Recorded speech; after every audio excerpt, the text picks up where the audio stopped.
castle behind me was designed in part by a guy named Miyamoto Musashi. Now, Miyamoto Musashi, he was kind of a Renaissance man. He was a master painter, he was a master calligrapher, he was a writer, he was a philosopher, he was a gardener.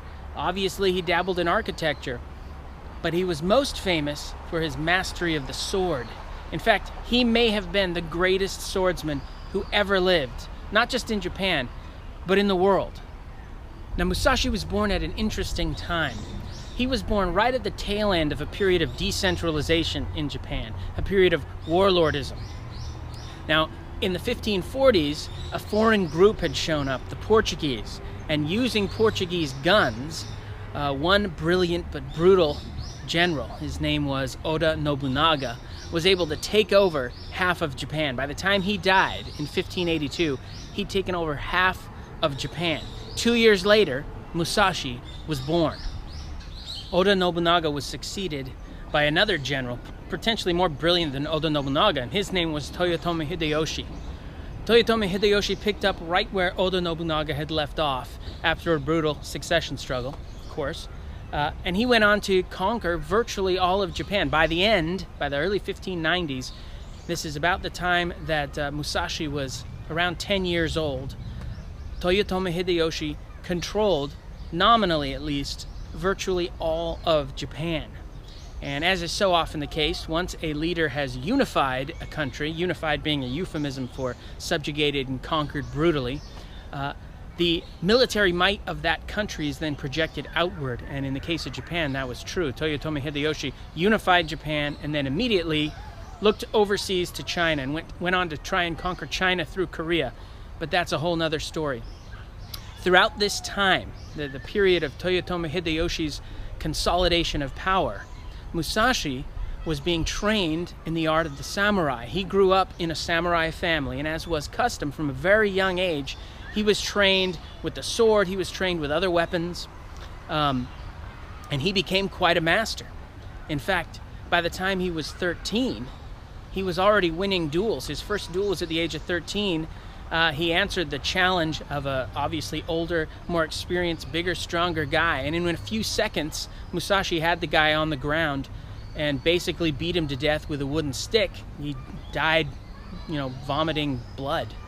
So that's how the 13-year-old Musashi began to make a name for himself.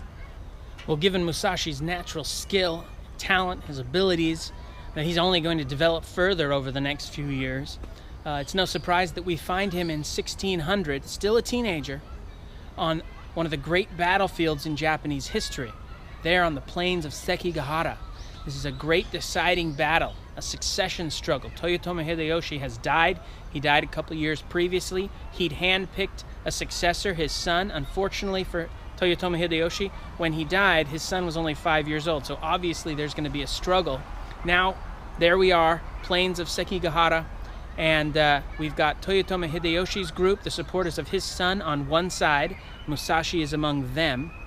And then on the other side, you have the would-be successor, a brilliant general once again, and his name was Tokugawa Ieyasu.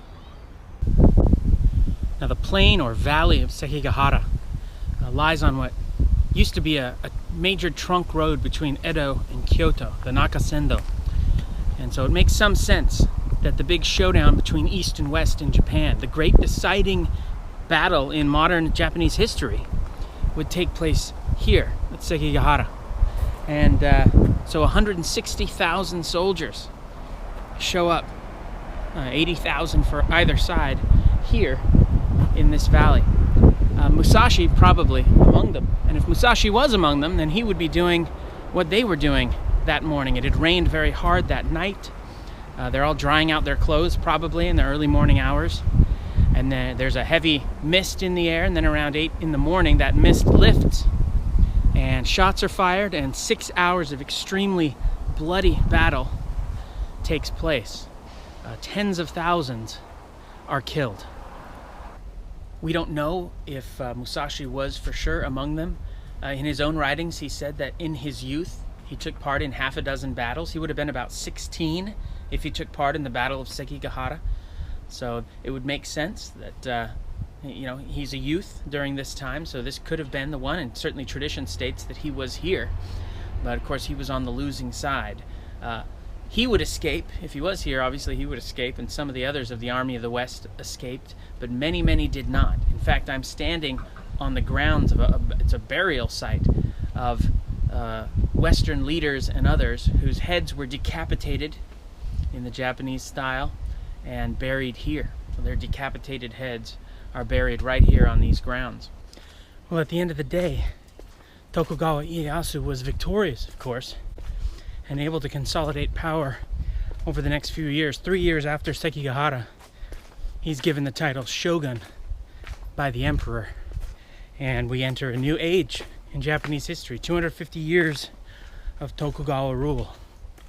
By the 16 teens, Tokugawa Ieyasu basically had control of Japan, but there was still one remnant of the Toyotomi clan that could possibly make trouble, and in fact, that remnant were sort of going to make their last stand here in Osaka, right here at this castle, at Osaka Castle. And who was among them? Who was fighting with them? None other than the great swordsman, Musashi. Well, they made their fight. It was a long struggle, 1614 to 1615, 2 different campaigns, but at the end of the day, Osaka Castle was in flames.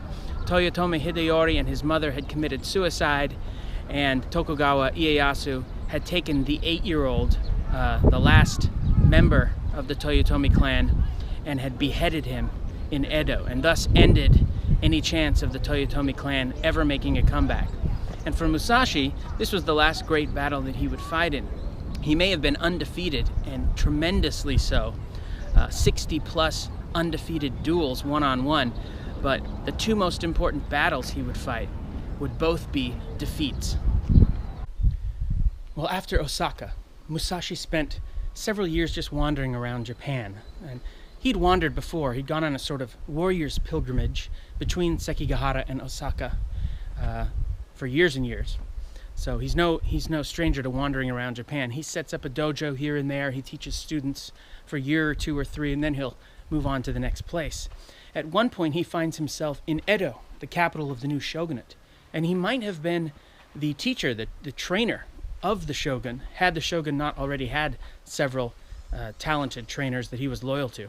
So Musashi left Edo as well. Well, ultimately, he'll end up in Kumamoto, where he will help put down the great Christian rebellion there.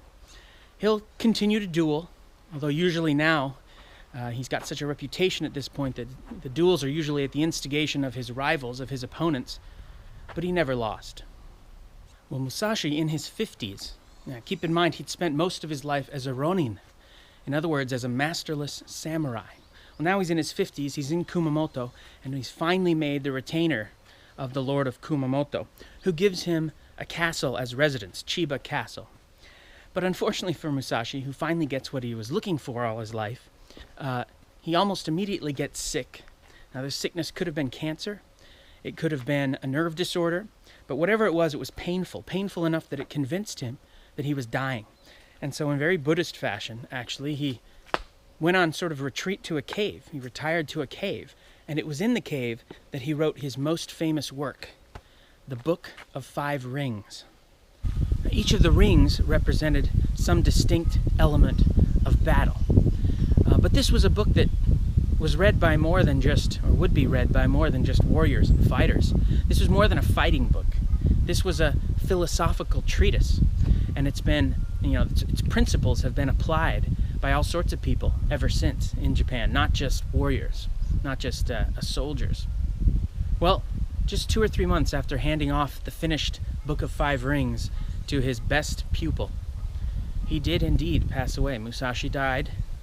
Some of his remains were buried there in Kumamoto, and some of his remains were carried back here to the place of his birth, where they were buried next to his parents. Right here, actually, I'm standing next to one of the graves of Miyamoto Musashi.